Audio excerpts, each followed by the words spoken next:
Soma kwa makini habari ifuatayo na kisha ujibu maswali uliopewa hapo chini kutokana na habari hii. Maisha ya watu wote ni kielelezo cha elimu wanayopewa katika nchi yao. Hata hapo zamani za kale palikuwa na taratibu za elimu mbalimbali katika kila kabila lililo kuwamo nchini zilizowawezesha kuishi kijamaa. Ni kweli shule zilikuwa hazijaanza kujengwa bado na kijamaa. Ni kweli shule zilikuwa hazijaanza kujengwa bado na utaalamu wa kuandika ulikuwa haujafikia babu zetu. Hata hivyo, wakati huo watoto walijifunza mambo mengi toka kwa wazazi wao na ngumbaru wengine. Kwa mfano, inasemekana kuwa miaka kama nusu milioni hivi iliyopita, watoto walijifunza jinsi ya kutengeneza visu na mashoka ya mawe toka kwa wazazi wao na watu wazima wengine. Kuna ushahidi wa silaha hizo huko Ismailia karibu na mji wa Iringa. Inasemekana pia kwamba miaka elfu nyingi iliyopita wananchi walifundishwa jinsi ya kupaka rangi kuta za mapango ambayo ndiyo yalikuwa maskani yao. Inajulikana pia kuwa miaka mia nyingi iliyopita wananchi walikuwa wamekwisha jua jinsi ya kupamba mavazi yao na vyombo vyao vya nyumbani, na hili ni jambo lingine ambalo liliwabidi vijana wajifunze. Elimu ya siku hizo haikuwa hiyo tu. Wananchi wa enzi hizo walitia bidii vile vile wajifunze jinsi ya kuwinda na kutumia silaha za kuwindia.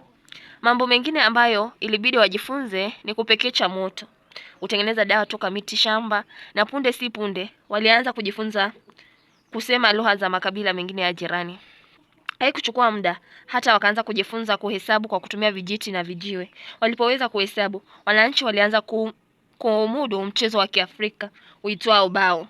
Jambo lingine ambalo iliwabidi wajifunze wananchi wa siku hizo lilikuwa jinsi ya kutumia vifaa vya muziki kama vile chondo na mangorondo, marimba na mazeze. Zaidi hapo, walijifunza nyimbo za kikabila kama vile nyimbo za kivita, za vilioni na wakati wa dhiki mwingine. Vile vile walijifunza nyimbo za furaha na zile zilizotumiwa wakati wa sherehe au tafrija fulani. Wananchi wa enzi za baadaye kidogo pia walijifunza jinsi ya kujenga nyumba zao kwa miti, mianzi au udongo kama vile matembe. Kwa kawaida kulikuwa na taratibu mbili za elimu kwa ajili ya vijana, nazo zilikuwa ni kuingizwa jando na kujifunza uaskari.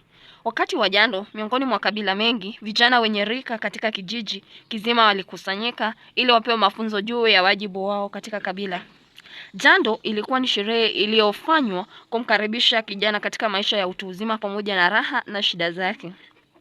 Vijana walifahamishwa kuwa walianza kuishi maisha ya kigumbaru na ujamaa ambao kusudi lake ilikuwa ni kudumisha kabila, hata ikiwa ni kwa kupigana na kusaidiana wakati wa dhiki na furaha. Katika sherehe za jando, watoto walifundishwa jinsi ya kustahimili shida kwa kuwa wako katika hali ya taabu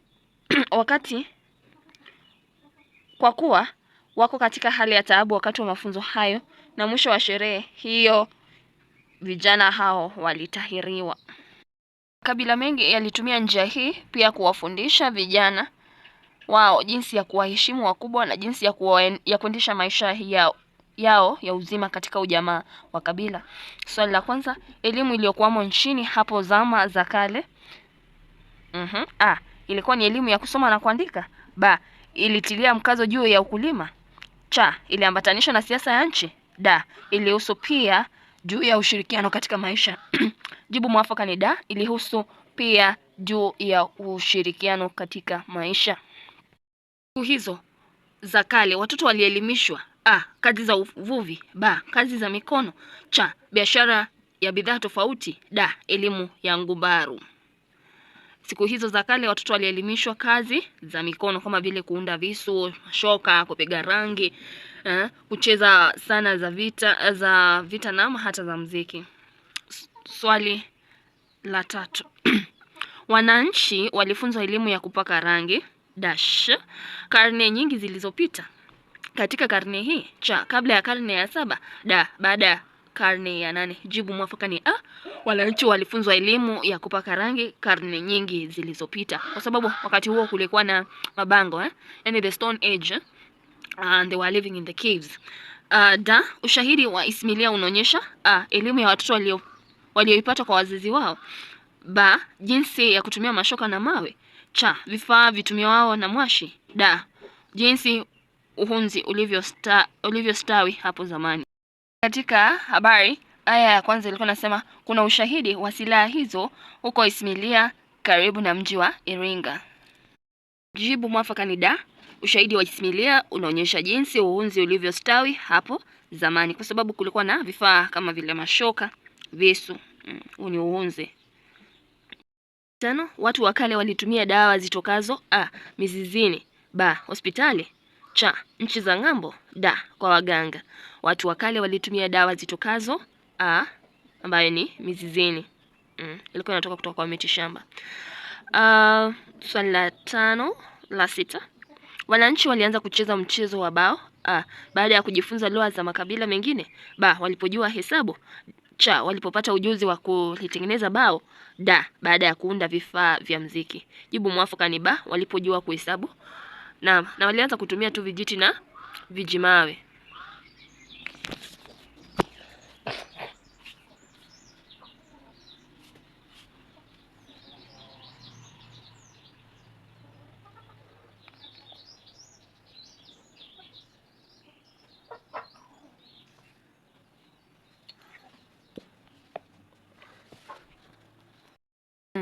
Moja, 2, 3, 4, 5, 6, 7 na kadhalika kuendelea.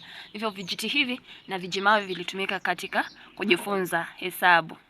Kwa hiyo gusinge kwa emo ibere isato inye isano na emo isano na ibere isano na isato kianda 10 kuendelea 10 na emo 10 na ibere 10 na isano 10 na leo nadhani itakuwa ni angwe na chiel. Kuna nambari nyingi. Ikiwa unazijua tafadhali niandikie hapo kwenye kikasha tuweze kujadiliana.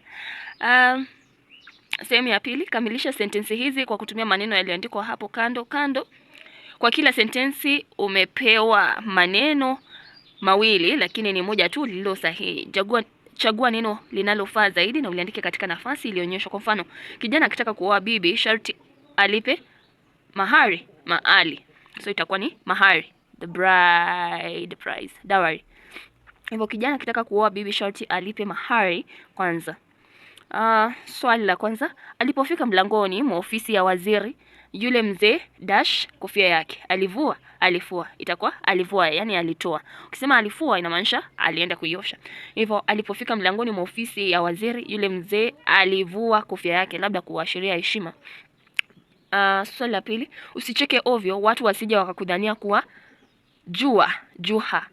Jua ni gimba au kule kufahamu. Jua san na pia jua to understand. Alafu kuna juha kwa maana ya mtu ambaye ni wazimu. Hivyo jibu mwafaka ni jua ya pili. Usicheke ovyo watu wasije wakakudhania kuwa juha.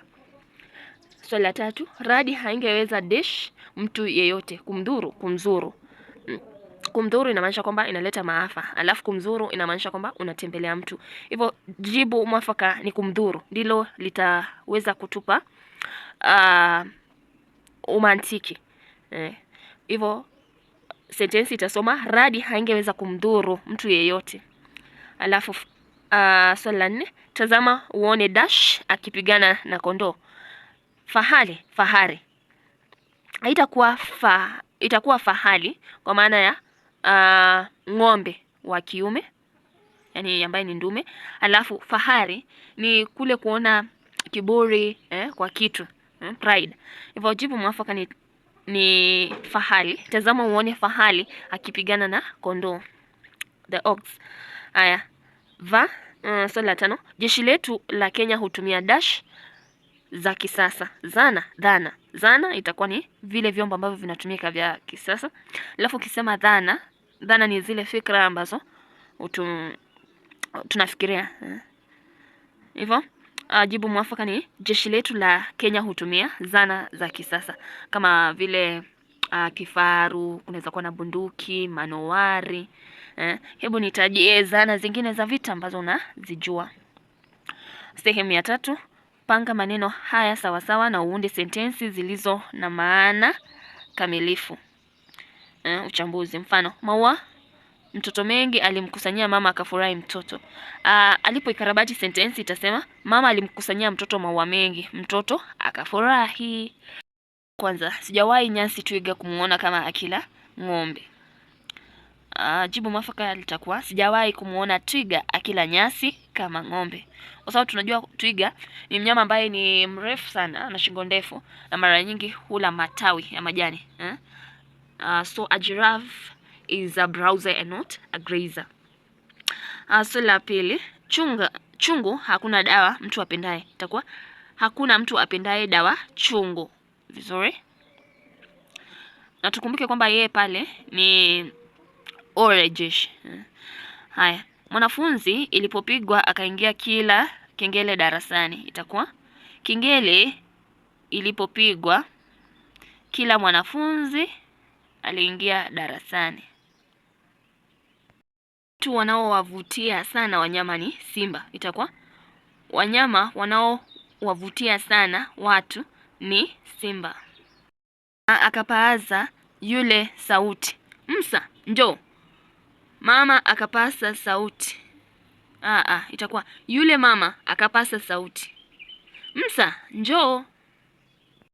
Mtu kwa kiasi fulani alipotoka, japo alipata, alisema mama yule alipaaza sauti, Msa, njoo. Hivyo mama ni nomino, yule ni kivumishi kulingana naye, alipaaza itakuwa ni kitenzi alafu kuna sauti nomino. 4, kamilisha sentensi zifuatazo kwa kutumia maneno yaliyoandikwa kando ukitumia wakati uliopita. Andika jibu katika mstari uliopewa. Kwa mfano, jana paka wetu dash na mbwa wawili. Itakuwa jana paka wetu alifukuzwa na mbwa wawili.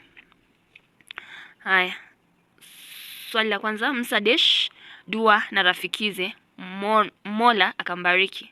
Na jibu kitenzi ambacho kimo mabangoni ni omba. So, Msa aliombewa dua na rafikize, Mola akambariki. Aliombewa, kwa sababu ni wakati uliopita. Haya. Swali la pili, mhalifu dash mbele ya hakimu na polisi. Fika. Sentensi hiyo itakuwa ikisoma mhalifu halifikishwa mbele ya hakimu na polisi. 4, mwalimu dash wimbo na mtoto wa shule. Kitenzi ni imba. Mwalimu aliimbiwa wimbo na mtoto wa shule. Vijana waliohitimu masomo mwaka uliopita wengi wao waliajiriwa kazi ya ukarani. Kitenzi kilikuwa ni ajiri, so nimeshapeana tayari. Itakuwa vijana waliohitimu masomo mwaka uliopita wengi wao waliajiriwa kazi ya ukarani. Sehemu ya 5, kamilisha methali zifuatazo. Mla nawe dash. Mla nawe hafi nawe ila mzaliwa nawe. Vizuri? Haya, methali ya pili, ulimi hauna dash, ulimi hauna mfupa. 3, hasira za mkizi dash. Hasira za mkizi dash. Hasira za mkizi tijara ya mvuvi. Za sakafuni huishia ukingoni. Mbio za sakafuni huishia ukingoni. 5, kukopa harusi dash. Kukopa harusi kulipa matanga. Sehemu ya 6, kamilisha sentensi zifuatazo kwa kutumia maneno uliopewa. Kwa kila sentensi, chagua neno linalofaa kutoka katika orodha hii, ulijaze kwenye mstari. Orodha yenyewe ina anga, wala, na, bali, lakini, ama, ingawa, ila. Hivi vyote ni viunganishi. Swali la kwanza, je, wewe Mkristo dash Muislamu? Wewe Mkristo ama Muislamu? Pili, yeye hali dash hanywi. Sentensi hiyo iko katika hali ya kukana, amekanusha, hivyo tunatumia kiunganishi wala. Hivyo itakuwa yeye hali wala hanywi.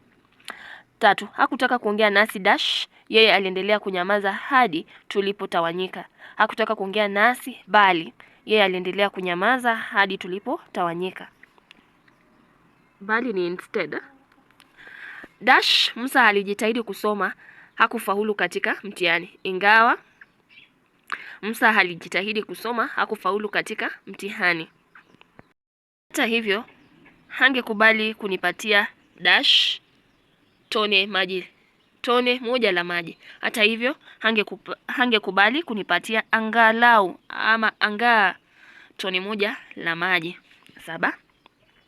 Kamilisha sentensi zifuatazo kwa kujaza neno linalofaa katika nafasi zilizoachwa. Chagua moja wapo ya maneno matatu yaliyoandikwa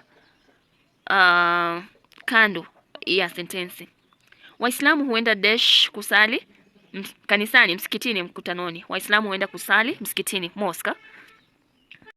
Watu wanapotaka kufanya kazi ya ualimu wao kwanza huingia dash kujifunzia jinsi ya kufundisha. Vioni, vituoni, shuleni.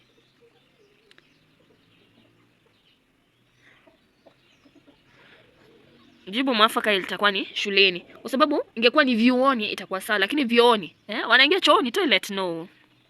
Hivyo mwalimu huyu alimsaishia na haikuwa hivyo, ilikuwa shuleni. Mizigo ilipokuwa ikipakiwa meli ilikuwa imesimama dash stesheni, Forodhani, baharini. Ilikuwa imesimama. Jibu mwafaka ni Forodhani kwa maana ya bandari na wala sio baharini. 4. Wakati wa usiku ng'ombe na mbuzi hulala dash mizizini, bungeni, zizini. Haitakuwa mizizini roots, haitakuwa bungeni kwa sababu bungeni wanaokaa kule ni watengeneza sheria wabunge, alafu zizini lipo boma la ng'ombe. Hivyo wakati wa usiku ng'ombe na mbuzi hulala zizini. Bidhaa vya aina mbalimbali hutengenezewa dash mnadani, kiwandani, kibandani. Bidhaa vya aina mbalimbali hutengenezewa, haitakuwa mnadani kwa sababu mnadani ndipo vitu vinauzwa, auctioning. Haitakuwa kibandani kwa sababu kwa kibanda ni vitu kuuzwa ama watu wengine wanaishi. So jibu mwafaka ni kiwandani, factories, industries. Bidhaa vya aina mbalimbali hutengenezwa kiwandani. Hivyo ikiwa unajua baadhi ya viwanda unaweza kuvitaja. Huo ndio mwisho wa jaribio la Kiswahili mhula wa 3 kwa kidato cha pili kutoka St. Paul's Secondary School, Igonga, mwaka wa 1985. Umejifunza nini? Hadi wakati mwingine, nimekuwa ni mwalimu wako wa Kiswahili, lugha na fasihi, Bi Kerubo.